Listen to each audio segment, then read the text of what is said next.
What's up, good people? Welcome. It's me, Garrett, with Craig. Apologies off top because of my voice and these sultry sounds, but we're going to have this for the next hour. Just fighting off a little something here today. So we got our roundtable questions. We got questions from Discord, Twitter. We got our bad tweets set up today, too. If you guys got anything you want to put in the chat, feel free to put that in. We will answer those questions as well. So, as we're kind of warming up here and getting everybody going, we might as well just go ahead and start, Craig. And let's start with our first Discord question. We'll go Discord, Twitter, bad tweets, stick with our regular format. And then when you guys got questions, send them in. Yeah. All right. Here you go, Craig. Dope. First up is Webbs. So this is a two-parter. With Chark, QJ, Hurst possibly coming back this week versus the Browns, how big of a step do you think our passing game will take? Would you still look to add a receiving weapon before the deadline if the passing game does progress? What say you? So the second part is, if it is better, do you still make a move? Mm-hmm. Yeah, I'm still making a move, especially in the tight end room. That's for sure. And in terms of Chark, he should at least help jump the offense, if not make a significant jump. And there's kind of 2 points here. While they've been fantastic, at least against New Orleans, the offense as a whole throughout the season has been pretty bad. They became even worse once teams started to stop the run, and J.K. Dobbins couldn't just carry them to victories, which happened early on in the season. So I think adding Chark gives Herbert a weapon, at least a reliable weapon, that he does not have on offense outside of Ladd McConkey, who is obviously turning it up. But Palmer seems to just be good for 1 or 2 splash plays a game. He's not a consistent target. QJ has been okay when healthy. I know he had a great, game to start off the season. Rager, had his fumbling issues, had a great catch last week, but he's obviously not consistent. He got, signed off the streets basically. And then Fehoko is just a special teams guy, and there's nothing wrong with that. But Chark becomes another receiver in my mind that can not only help downfield, but also be that guy that you can turn to on those gotta have it downs. He's been a significant role player everywhere he's been. I know he's had some drop issues, but he's always been that number 2, number 3 target in an offense, and that's what he's just got to be here. And it just feels like for the Chargers and for Herbert, he just needs one more guy that he can go to. Will Dissly is fine, and he can keep going back to him. I'd like to see other guys get involved, but bringing back Chark should absolutely help in terms of finding somebody reliable that you can go to that can get open. So once that happens, it feels like, the offense can open up just a little bit more. And then in turn, normally when an offense is hot, the passing game, that'll help out the run game once defenses have to kind of stop loading the box and kind of spread out a little bit more. So hopefully that helps, but it does feel like Chark should help, move the offense up in a positive direction once he comes back. Yeah, kind of going to follow your path here and answer this in reverse as well. So yes, I'm still adding a receiving weapon before the deadline, regardless as to what happens in this game, specifically at the tight end position. To me, that's still 1A because of what I think it does for the rest of your wide receiving core. So not necessarily a wide receiver. If they go that route, fine, because what's happened here is what we've learned in these last few weeks is any number of these guys could go down. And if it happens at the same time again, you're basically back to square one, and you're looking to manufacture passing yards with unproven guys or guys that just aren't, they don't have one world beater in that wide receiving core anyway, but it makes it that much more difficult. So for me, it's tight end first and foremost, and then wide receiver 2. Now with Chark coming back, yeah, I think he definitely adds an element to the team that they're for sure missing. They got vertical last week, but none of the guys that they utilized, would you consider that to be their calling card? Ladd is definitely super fast, really quick guy, got great change of direction, but he's not what you would call a vertical burner. Even Josh Palmer, who's become oddly enough, more of just kind of sort of a big play guy. Like he's made some really huge catches in some key moments, but it's not been super consistent with him through each game. He's not a really reliable main target for Herbert, which is really strange for me because they've been with each other for years and it just hasn't seemed to really develop to that point. And we don't know what Hayden Hurst is going to bring. We don't even know how long he'll be around if he does see the field or when he sees the field again. So to this point, I think the passing game has an opportunity to grow in this game, but when you start incorporating these guys back into the offense, like QJ, like Chark, is actually going to be his first game of the year, it could actually throw things off a bit because he still has to establish that rapport, or in QJ's case, reestablish it with him from the games that they've been out. So there's potential for the offensive passing game to take a step forward, but it could be stuck in the mud a little early, depending on if they feel the need to force the ball to guys who haven't been around for the last few weeks. All right. Question number 2, Craig. I'll feed this to you here. This is from Attila from Distance. Based on how the season went until now, which teams present the biggest threat to the Chargers' wild card chances?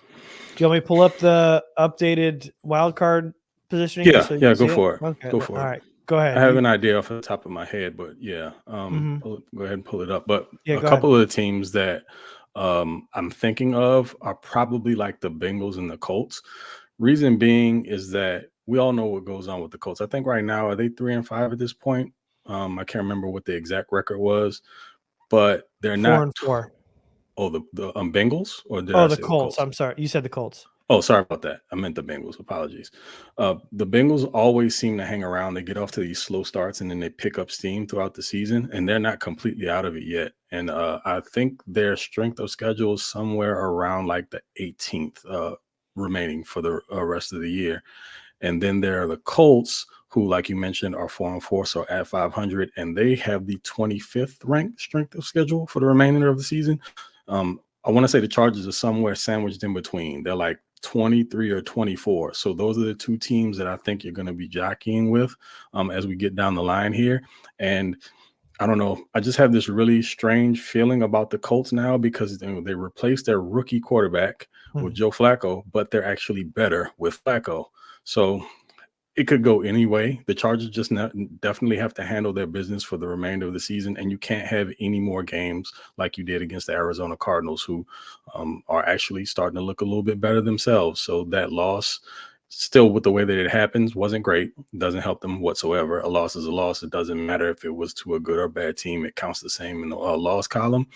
But overall, for me, the Bengals and the Colts are the two that I would be the most leery of. I'm sorry, at this point in time.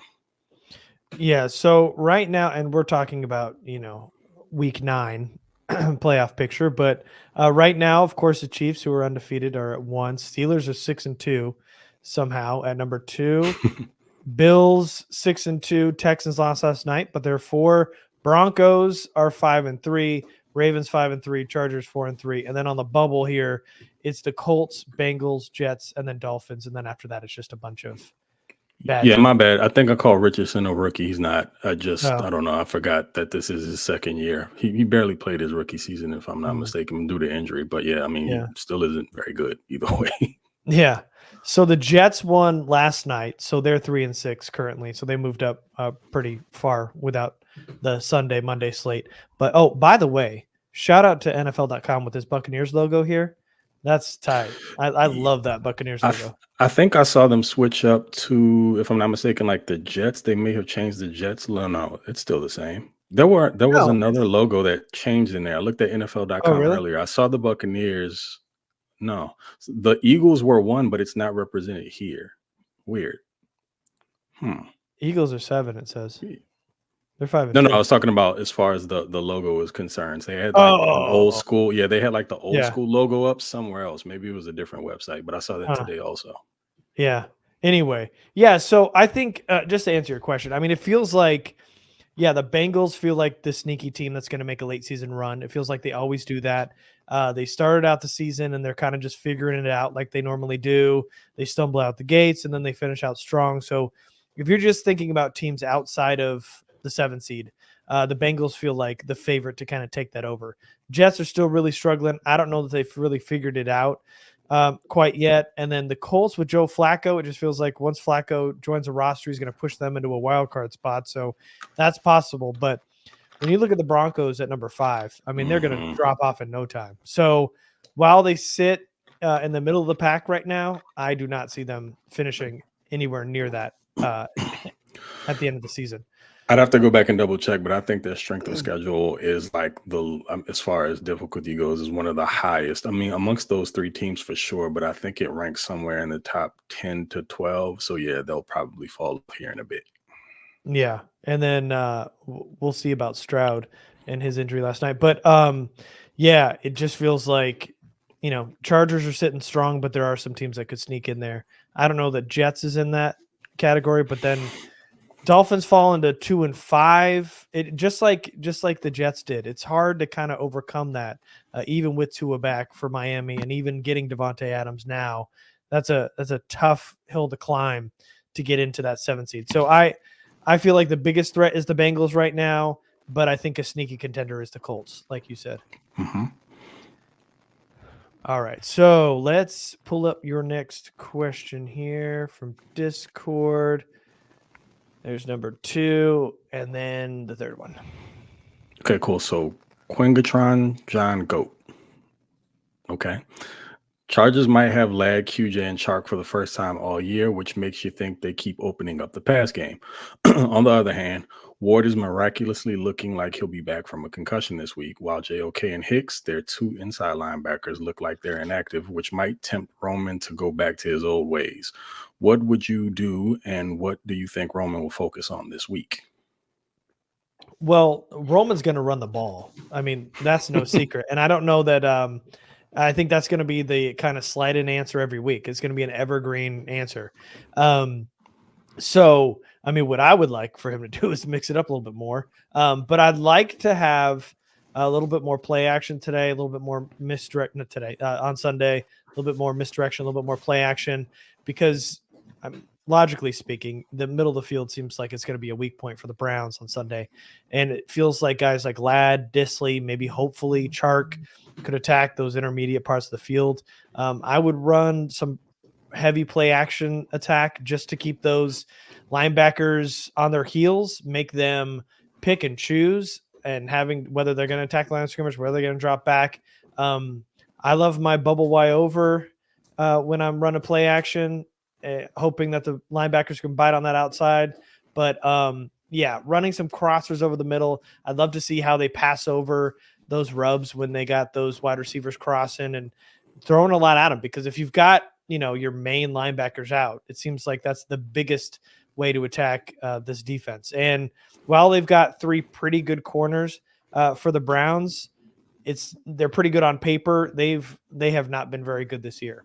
And so they're giving up a bunch of points. And even with who was it that recovered from his thing? The corner. Ward? Ward, Denzel Ward. Yeah. So even though Denzel Ward's back, I don't know that he's 100%, and I don't know that, you'd really throw him back that quickly, but whatever. But either way, it just feels like there's going to be a pretty big hole in the middle of that field on Sunday, and I feel like that's a place you'd want to really go after if you can.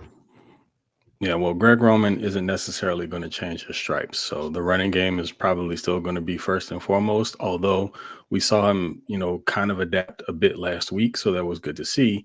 Now the question is has he recognized that, 10 kind of is the, straw that stirs the drink here? And as much as they want the running game to be a huge part, which it still can be, you don't necessarily have to lead with it. So what I would do is really strange. So the Chargers don't seem to be really good at attacking teams' weaknesses this season. I don't get how that works, but I guess Chargers thing. But Cleveland is near the middle of the pack in run defense, so you would think they would be able to move the ball on them against the ground, and they probably will to an extent. But like you mentioned, the second level with JOK being out would really be great to attack in the passing game if you utilized your running backs more in the passing game and you had better receiving options at tight end. Now, we'll see what happens with Hurst. He might be a bigger part of the offensive game plan potentially. We're not sure what condition he'll be once he steps back on the field, but I think you have to be able to attack them at the second level. And again, if it could come via the passing game with your backs and tight ends, that would be probably the best case scenario. But again, Cleveland right now is currently a bit better against the run than they are the pass. And I fully expect Rashawn Slater to have a good game. I mean, but he will be up against Myles Garrett, and dude is going to manufacture some pressure. So I wouldn't recommend dropping Herbert back 30 plus times again this week. If we're anticipating the run game having as rough of a go as it has lately, then I put an emphasis, like you mentioned, on misdirection, screens, also some design bootlegs to get Herbert away from Garrett's side. QJ should be back. So that means another option in the quick passing game to get the ball out a little bit faster. I just don't want to see a bunch of vanilla 5 to 7 step drops. I mean, because number one, no matter how good Rashawn Slater is, and he's great, Garrett is a freak. He's going to get pressure at times. He may get to Herbert a few times, and you don't want that to happen super often. And then you have to contend with the interior offensive line still being in, I'm saying it's in shambles. The guys are available. They're just not very good. And again, I don't know. Overall, you have to be able to just make the adjustments on the fly. So I feel like Roman did a really good job of that last week with on second down, even when the Chargers were in second and long situations, attempting to go down the field, which the defense wasn't necessarily suspecting for the Saints. Just try not to find yourself in a bunch of long down and distances in this game, because they have one of the best pass rushers in the game, and they'll find a way to get pressure on Herbert one way or the other. So, yeah, definitely you want to still run the ball, but lead with the pass. Don't be afraid. And you've got more weapons, so there are more options. I think you can be successful maybe taking the same path you did as you got later into that same game, like later in the second quarter and into the second half. Don't be afraid to let Herbert do his thing. Please, just just a little words of advice from me, please. Don't say things like Garrett is a freak. That's not a thing that's gonna go over well in the Discord, because big pause. Things are about to get wild in the Discord. Craig. Yeah, that was nuts. My bad, man. I got on a roll there a little bit, and I know what you meant. I didn't make the correlation, but yeah, Myles Garrett is an athletic freak. Yes. What Garrett Sisti does in the privacy of his home, none of my business. Oh boy, and here comes the questions. But great transition to our boy Athir here. Welcome, Athir. Good to see you. Thanks for coming. Alt last time he struggled was against TJ Watt. What do you expect against Myles Garrett? Thanks. He predicts the Bolts are going to win 24-13. How do you see that going? Garrett is more of a right outside edge, right? I think so. More so be against Slater than Alt. But if he just so happens to jump sides, I mean, there's nothing that tells me that Alt wouldn't be able to hold his own. I mean, here's the difference. Alt's huge, and he's also super athletic. Now, Rashawn Slater, a little bit undersized, very good athlete. So it might be a little bit more difficult for Garrett to get around Alt, specifically if he's trying to kind of run that hoop. Alt has like those really long levers that can force him to take a much wider angle than what he'd like. So I would think just by physical nature, Alt has a little bit of a leg up on a Rashawn Slater, but Myles Garrett is Myles Garrett. I think he's going to get pressure on whomever he's up against. But I don't doubt anything Alt can do. He stood up against some great pass rushers. I mean, you talk about trial by fire. Yeah, TJ Watt, it wasn't a perfect game, but TJ Watt did not wreck that game. Yeah, he only had a sack before Alt got hurt, right? Yeah, so, I mean, with that being said, I have all the trust in Alt in the world, and if you've stood up against some of the top, I mean, we're talking like, top 2 and 3 pass rushers so far in the league throughout the year, and, I mean, between Max Crosby, which was his first assignment, we saw how that went, and TJ Watt, I mean, it wasn't a failure, so I think he'll be fine for the reps that he has to take against Myles Garrett. Yeah, and he's going to go against Slater. We've seen this matchup before. And so I wouldn't expect Alt to struggle. I've got faith in him as well, like you do, Craig. I think we all do, even, 8 games in, going into week 9. So, or 7, is it 7 games? 7 games. But regardless, I mean, it just speaks volumes of how good Joe Alt has been. And if he goes against TJ Watt and he does, or against Myles Garrett, and he decides to flip over the other side, which we're probably not going to see, but I don't think he struggles, and I didn't think he struggled against TJ Watt either. We obviously didn't get to see a full slate because Alt went down in that game, but since coming back from the injury, he's been really, really good. So yeah, it hasn't even been 6 games because he's been injured too. But regardless, small sample size, but he's been very good, and I have all the faith in the world in him as well. And with Rashawn Slater, I have full faith in him too. Those 2 tackles have been absolutely stellar and probably the best bookends in football so far through 9 weeks. I absolutely love what Slater and Alt have done this season. So I have no problem with them. Now, when it's Myles not the tackles, Now, when he kicks inside, good luck, because he's going to be able to feast. So I'm more concerned about him rushing on the inside and them kicking him inside than I am him rushing on either Alt or Slater. So loops and stunts. Yep. Loops and stunts. Do you see the Chargers winning this game? I've been going back and forth about this. I haven't really picked a score.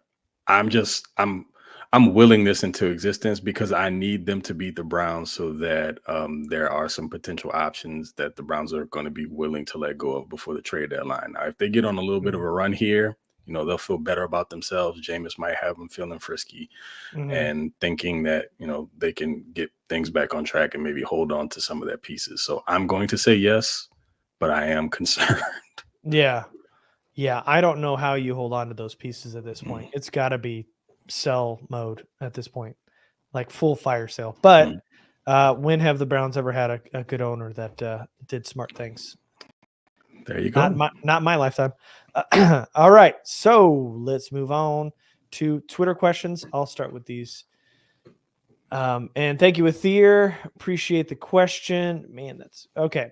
This is from Justin Yu. And also, the last person's name was, I don't know what that was, by the way, the Discord dude. Yeah. As I was reading it, I was kind of like, I was thinking through it while I was reading it because I was wondering, do I need to read this out loud? Yeah. What is that? Are they getting me here? Yeah. I don't know what that was. Okay. How do you feel about the Chargers' chances, our being the Chargers, chances to make the playoffs? We have a lot of issues we're trying to overcome, but it is realistic to be hopeful or even expecting of a playoff berth at this point? I think the chances are still relatively, I'm going to say good, because I see this team as a second or back half of the season team. I think they're going to improve as the weeks go by. You have to keep in mind, new philosophies, guys still learning. You've had some guys be out. You've seen Herbert adjust to those guys being out. I just think you're seeing growth here as the weeks go on. What is important to me is that the defense doesn't start to lose steam at any point, because you're going to start going up against much better competition as the season goes on, better quarterbacks. And, I don't expect them to be the number 1 scoring defense for the entirety of the season. If that happens, perfect. I don't think you could ask for much more. I mean, you definitely can't, but it's really boils down to me. We keep going back to this because we can't avoid it. They have to figure out the interior of the offensive line. It's going to be the Achilles heel, and until they get it squared away somehow, whether guys start playing better, whether you do some mixing and matching and guys perform a little bit better, it's going to be your bugaboo throughout the season, and it could ultimately derail you. Yeah. And it does feel like it's just in terms of like, is it even realistic to be expecting, them to make the playoffs? It does feel realistic. It feels like whenever Herbert's playing, they always have a chance. And Harbaugh is a coach that will always make them competitive. So, and on top of that, I mean, when we did our preseason predictions, all 3 of us, Jamie, myself, and Craig, all predicted them making a wild card spot. So, and that's just from our opinion of this team. It's not, anything other than we think they're good enough to be a, top 7 team in the AFC. So at some point you think they would, maybe put it together consistently every week, but it's still early. It is a process, obviously, with a whole new regime. And so you knew that there were going to be some bumps in the road, and to have them, already in the playoff picture this, towards the middle of the season already is pretty impressive with the roster on paper. And I think it is realistic that they have a chance to make the playoffs. Yeah. Okay. Next question, Craig. I'll let you Yep, read I this got you. one. So, S550 Charger fan. They never say it publicly, but do you think they know they are in a rebuilding year and don't have the pieces to make a deep run into the playoffs? Are they wasting this defense? Good questions. What do you think, Garrett? Um, it doesn't feel like it's rebuilding, and obviously, no team would say that they are rebuilding publicly, but it just feels like this is more of a transition than it is a rebuild. This is a roster that was built, for years by Telesco and then by Staley, and then now Ortiz came in and Harbaugh came in, and they're trying to build it with their guys from the ground floor. Now they did keep most of the pieces. They were able to kind of trim some of the fat, but a rebuild is more, blowing up the roster, starting over.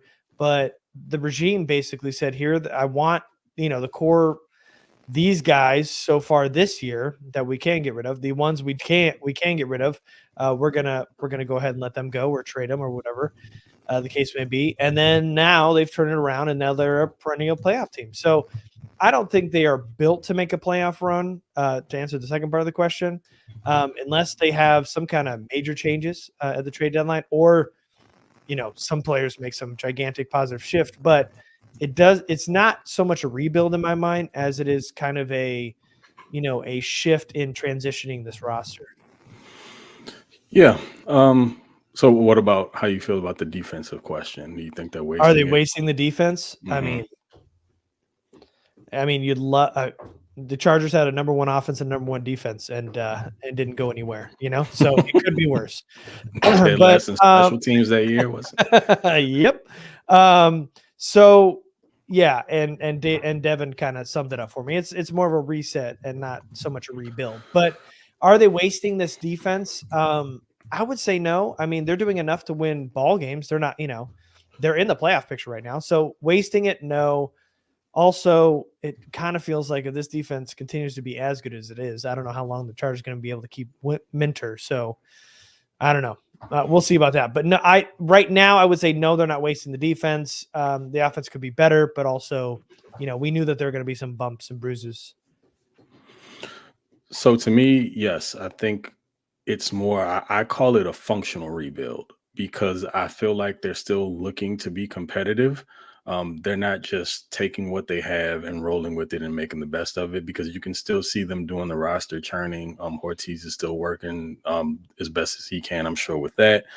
We still don't know what's going to happen here before the trade deadline, so we'll see how that goes. But overall, I think they're still working to be competitive while looking to make the best longer term moves possible. So you won't just see guys traded for that may just be like 1 year rentals. Those are win now moves. I think they're looking for guys, and I mean, we've talked about this amongst ourselves, that can contribute for the next few years. Guys who may still be under contract, they can get in the building for like another 2 or so years. Maybe they could potentially extend them out, and they can contribute for years to come while they also build through the draft. So to me, it's more of a functional rebuild than anything.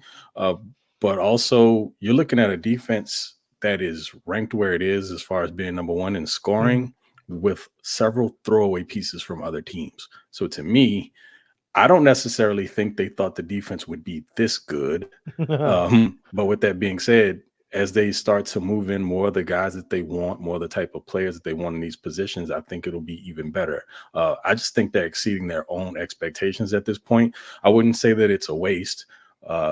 Again, we've got several games to go and they still haven't hit the trade deadline, so we don't know who they're looking to bring in potentially.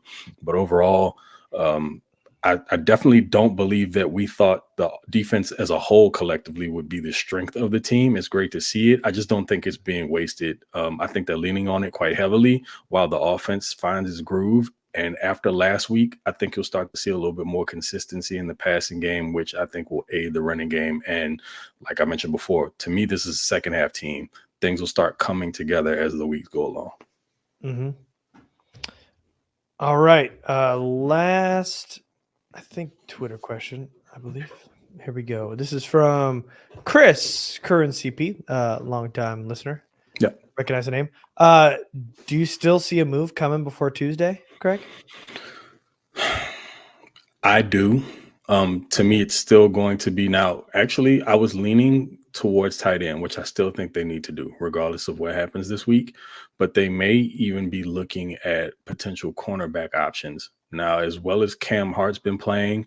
It doesn't really sound like Jim had a lot of confidence in ASJ once he returns. I know during his presser he was asked a question about him, and he didn't seem like super committal to whether or not he would be back in the lineup right away, or if that shoulder is going to be raring to go once he comes off of that 4 weeks. I don't know, just speculating there. But also, this team can't afford to have any other corner go down. Like, you got Dean Leonard out. I think he's on the way back. But even then, if something were to happen to Cam Hart and you're looking at the rest of that roster, it gets really weird in a hurry. So I would not be shocked to see them also potentially go after a corner as well. So for me right now, definitely tight end. If they do wide receiver, great. They could just be banking on the health of these guys coming back. I still wouldn't. But also I want to throw corner into the mix there, because I think it's something that you have to get ahead of before it turns itself into a problem. Yeah. And before we start the bad tweets, you guys can start setting your questions in the chat and we'll answer those before we move on. But yeah, we know that they're going to be they're pretty active making calls. So they are exploring the idea of making a trade. We did put out a bunch of specific names in Patreon. So if you guys want to go over there, you can hear some names. But it feels like to me, it feels pretty like 50-50 that they make a move. They're obviously, making a bunch of calls, but they were in on Deontay Johnson and he went for a pick swap to the Ravens. So, to me, and this is just an opinion based on nothing but just, how I feel about the situation, that to me feels more indicative that they're, kind of more perusing than they are, ready to buy in this market. That's just my opinion. If they were in on Deontay Johnson and they couldn't have found, that kind of price for him, found a way to make that work, I don't know.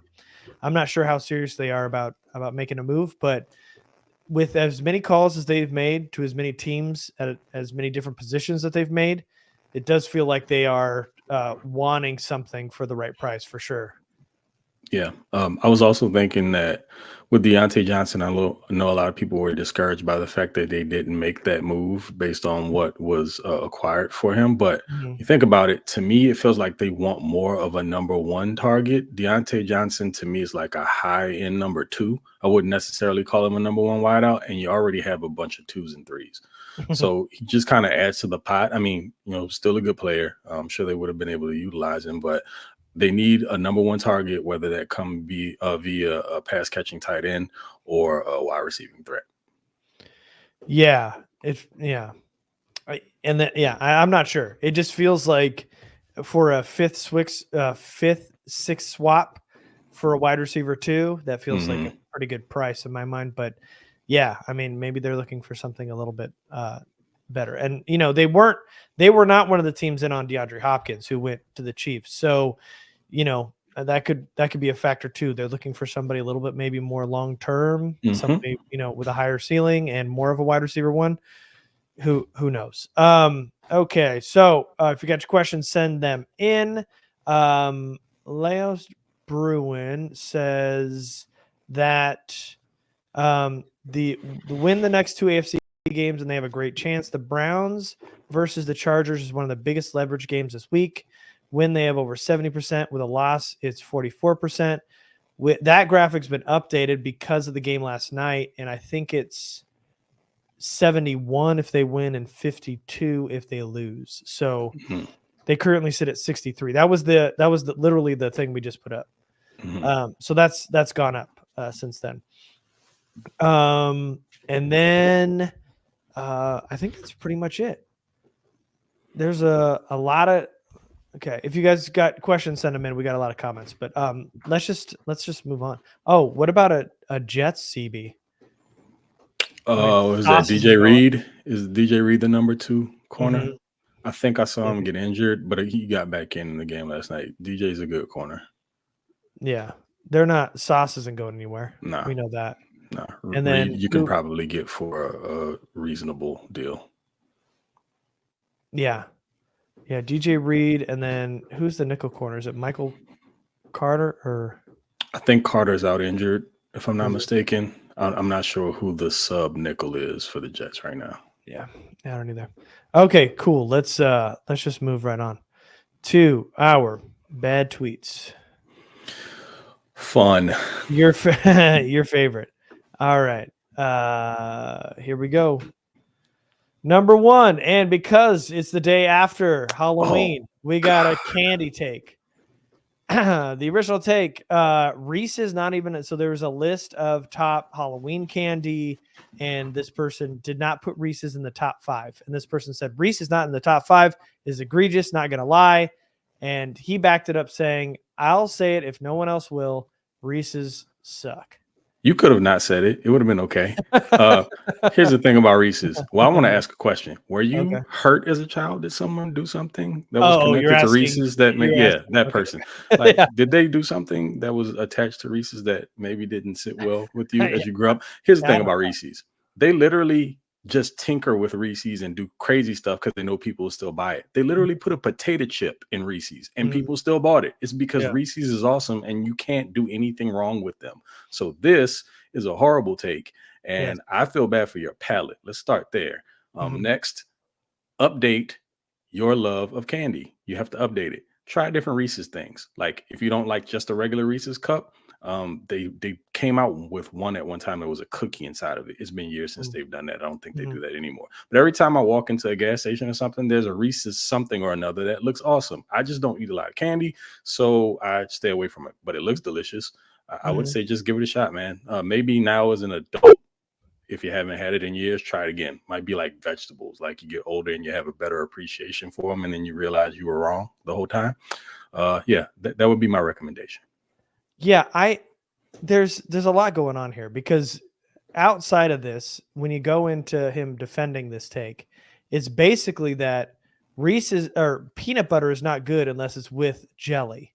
So he is just a PB&J guy and no other peanut butter or anything. Grow up. So, yeah. So yeah, this is a palate of a baby, like a young child. This guy likes Dino Nuggets, PB&Js, Capri Suns. That's what we're talking about. But there isn't a candy better than Reese's, and to say that it sucks is wild. And the thing about Reese's is somebody in the chat even mentioned it, that Reese's sticks are even underrated. Those are amazing. But even when you put Reese's in different forms, they're somehow better. If you put them in trees for Christmas or eggs for Why is that? I don't know. Pumpkins, who knows? Somehow they're better. And I can't tell you why. I don't know if it's like the hard edge. I don't know. Whatever that is. But what this is a terrible, terrible take. And there wasn't the people who are agreeing with them. I mean, I cannot make an argument for why this would make any sense for anybody and why anybody would defend this. Yo, hopefully my wife doesn't watch this at any point, but I've literally since yesterday stolen at least 8 Reese's out of my kids' Halloween buckets since yesterday. Yeah, so, forget it. Dude, they don't have any left. It's the only thing that I go for. That and Twix. Those are my 2 favorite. Yeah. It's just, it feels like Reese's are just that elite candy that like now people are just trying to knock it down because it's been on a pedestal for so long. Yeah. When things get are so like the best for so long, you just start to just get mad. It's like the Patriots and the Chiefs. Yes. You get annoyed by it because it's so good. All right. Next one. And now we're out of Halloween candy. Thanks for letting us off. Next. This one, and I kept the date here just so you know that it's from today, which is November 1st. The wide receiver room, and regarding the Chargers, is a strength on this team, to be honest. It's the system. Okay, I'm looking at the date just to make sure. I know you said it, but I had to double check. 2024. It was this morning. So even with the injuries to it, because it was already not great before then, you still feel this way? So here's the problem. You got a quarterback who is essentially all world. And just last week, he made a wide receiver that everyone had basically written off, we didn't really want him on the team at all. He had arguably the best reception in his entire career on a pass from Justin Herbert. My point about this is like Herbert has a way of making guys better. They play their level up. We saw that again on last week. But the issue here is not the system. You could have, like, say, if there was a DK Metcalf in this offense, do you think it would still be a system issue? Because I feel like he would probably still be one of the top wide receivers in the NFL. To me, the system isn't ideal because it's not built around the passing game. But with that being said, who on this offense do you think any defense really fears in the wide receiving room? Like, Ladd stepped up, but Ladd's not a true number one. No disrespect to Ladd. I love him. As Garrett has mentioned before, you got to feed him like all the time. But no, this is not the strength of this offense whatsoever. They didn't build it to be that, but to blame it on the system and call the wide receivers the strength, I feel like you're purposely being obtuse. Like, I don't understand where the rationale comes in. Who are you banking on here? Like, of the two starters on this team, if you took Josh Palmer, if he's your, I guess, if you want to call him your wide receiver one, just based on tenure, and then I guess QJ and then Ladd, however you want to look at it, who are they starting over on half of the teams in the NFL right now? That would be my question. Yeah, I had a real hard time because I felt like that he was just trolling this person. And then, there's a lot of, he came to his own defense a lot. So clearly he feels this way. And I can't, I'm trying to think of what position on this team is worse than the wide receiver room on paper. I mean, even in play. I know the offensive line is really bad, especially in the interior, but with how good Slater and Alt is, it feels like that it brings that grade up. I'm having, because what if the wide receiver room is a strength, what team has a worse wide receiver room in the NFL than the Chargers? Because I mean, on paper, I can't think of one, but there might be one.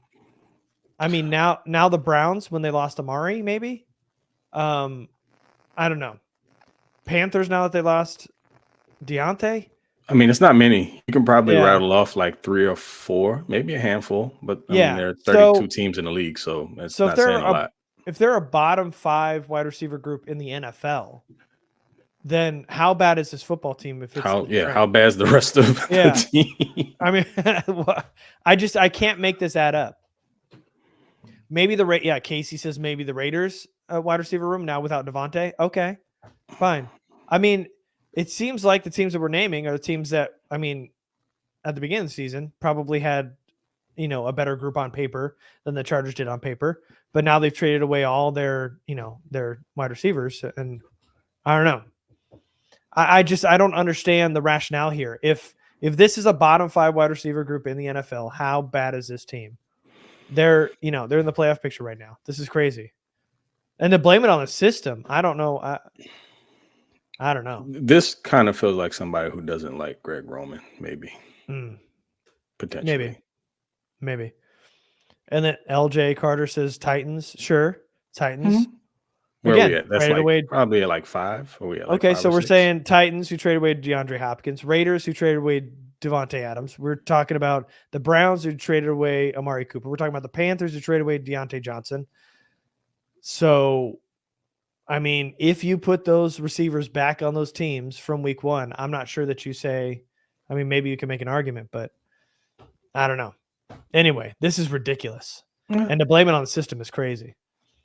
Because, yes, they run a lot, sure, but that's not stopping this wide receiver group from not making plays. I'm going to blame this tweet on alcohol. Okay. Or pink cocaine. You can do that. Two, by the way. Okay. Last one here. And this might be the last week we do this, but this is a reoccurring thing that's been on this show. And it's back again. And things just don't get better from week to week. Like, after you see the game that Justin Herbert has, you still have him as the 24th ranked quarterback in your QB power rankings. Now, I kept the 33rd team up there because they're the one, it feels like they're engagement farming week in and week out, which, of course. Okay, sure. But also, it's always this guy, Dan Pizziata, whatever, however you pronounce his name. He's always there. Pinata. Dan Pinata is always there. How, I mean, do we attribute it to him being bad at his job, not knowing football, or is it just, hey, let's throw together a terrible chart and then, let's get some engagement here? Is the 33rd team pushing him to do this? I'm having a hard time looking at this list and making any sense of it. Well, I mean, I believe there are reputable people who work for this company, so there had to have been a screening process. So to me, this has to be some level of trolling or engagement farming. It's the only thing that makes sense, because then you went ahead and decided that you were going to disrespect people's intelligence by saying that these QBs are evaluated on their skill and production. Yeah. Meanwhile, Patrick Mahomes has more interceptions than touchdowns, and Justin Herbert has 8 TDs to 1 INT. Mm-hmm. So what type of production are we talking about here? Maybe is a different definition of it that I'm not aware of. But I mean, just looking at some of these names that make absolutely no sense. And this is week 9, just so you know that this is current. It's on this graphic. I mean, it's funny because Justin Herbert, I think collectively for the last 2 to 3 weeks, has arguably been like a top 3 quarterback in the entire league. Meanwhile, you got Dak Prescott ahead of him, who for the life of me, I don't know. Maybe they're a Dallas fan. It could have something to do with that. People just don't like putting Dak Prescott in his proper place, or they'll make excuses for him. But other than that, I think Baker Mayfield has leads the league in touchdown passes and INTs, if I'm not mistaken.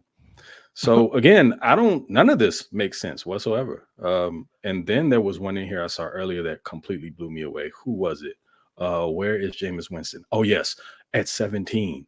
He just played his first game last week, and somehow he's in the middle of the pack. Makes perfect sense. And Joe Flacco's played 2 games? And he's ahead of him at 21. And he's played, if I'm not mistaken, only a couple snaps on a couple of them, because Richardson's gone down halfway through.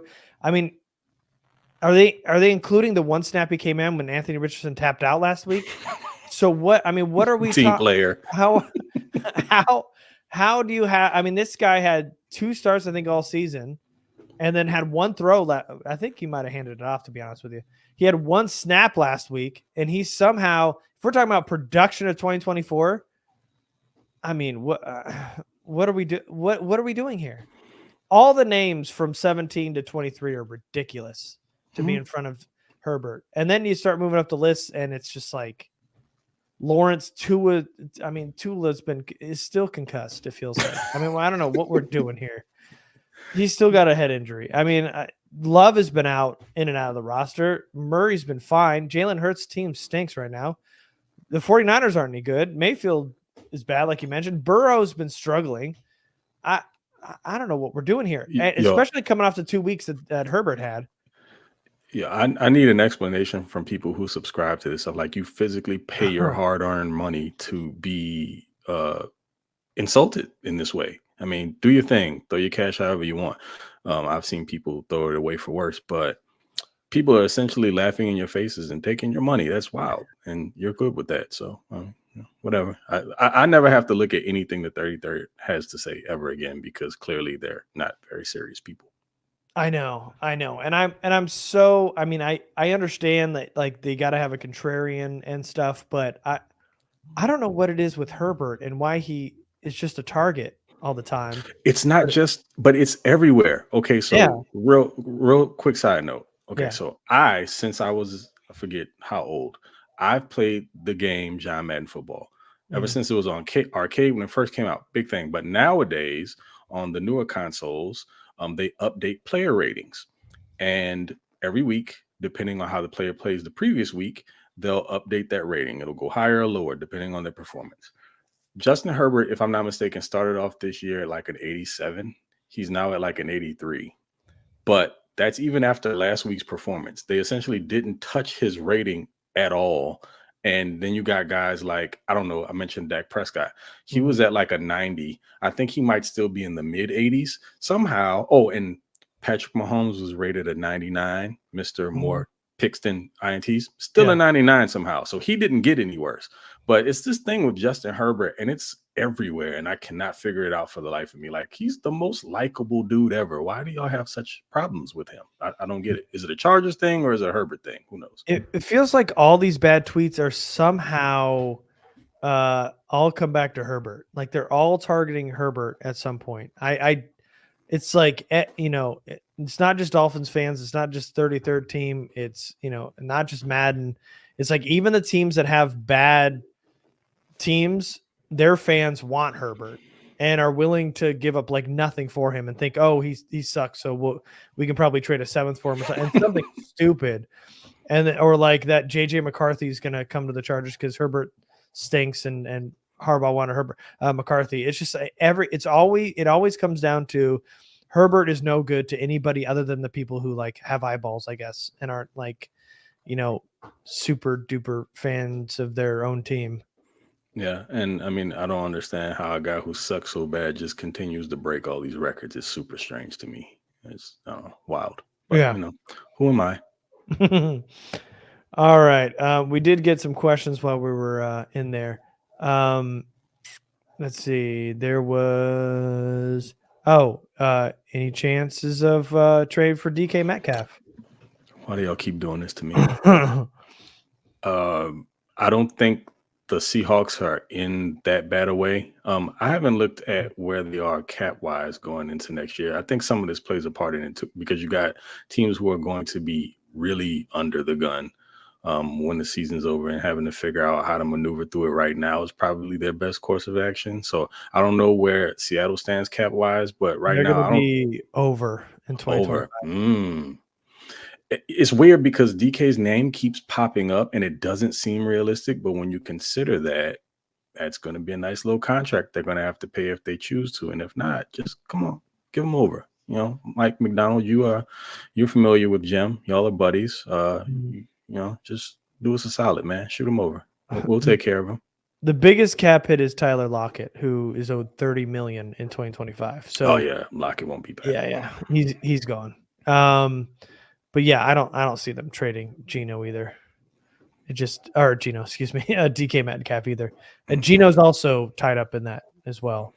It's Lockett, Geno, and Metcalf are owed like $101 million in 2025. So yeah, they'll probably hold on to Metcalf. This is probably Geno's year. I wouldn't be surprised if they go looking for a QB in this year's draft to replace him and trying to go a little bit younger there. But yeah, there's no way they're keeping Lockett at that dollar amount. No. And so I think DK Metcalf stays, but I think the other two are probably the ones that end up leaving. All right, cool. Well, I think we're good here. Appreciate you guys joining the roundtable. Jamie will be back, I think, maybe possibly for after hours. I'm not sure. We'll see how the schedules work out. But thanks for joining us this time, and we will see you next time. Thank you, everybody. Salute.